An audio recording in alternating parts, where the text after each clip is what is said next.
Top Hat and Ferrets. Story time. So when I was a kid, my mother, my sister, and I all moved out to Hawaii to see my mother's friend that lived out there. We packed our things and headed to the tropical paradise. While sitting on the plane, my mother had all of our money we were going to use to start our lives out there in the form of cashier's checks in her zipped-up wallet in the bottom of her carry-on. We landed. We were all pretty tired from the flight, so we thought we'd go get some coffee at the airport. We walk for a bit, then we see a big round table outside of a coffee shop, and my mother starts frantically looking through her carry-on and then dumps the contents out onto the table we were all sitting at. The money was gone. To this day, we never recovered the money and have no idea how someone was able to steal it. That's story one.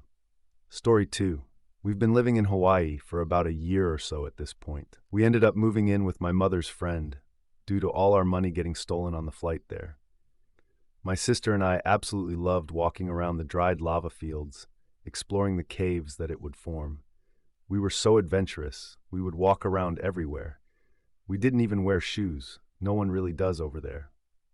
So on one of our fun adventures, we stop at this field with very tall grass/weeds. We stop for a second and take in the sight of just how beautiful everything was, when all of a sudden we see this top hat bouncing in and out of sight on the top of the grass weeds. In front of whatever we were seeing were two ferrets, one white, one black. We were stunned. We had no idea what we were witnessing. We run back to the house to tell our mother what happened. Back then, my mother was an avid listener of a very popular radio show called NPR.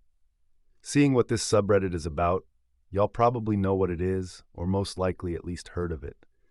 We were all laying down, ready to go to bed. As we were telling our mother what we saw just a couple hours before, NPR is quietly playing the background. We hear someone call in, and they tell the host something they saw that day, and they explain to a T exactly what my sister and I saw earlier. We all couldn't believe it. We all instantly thought, no way. But nope, it was real. Man, just thinking back on this story is giving me goosebumps.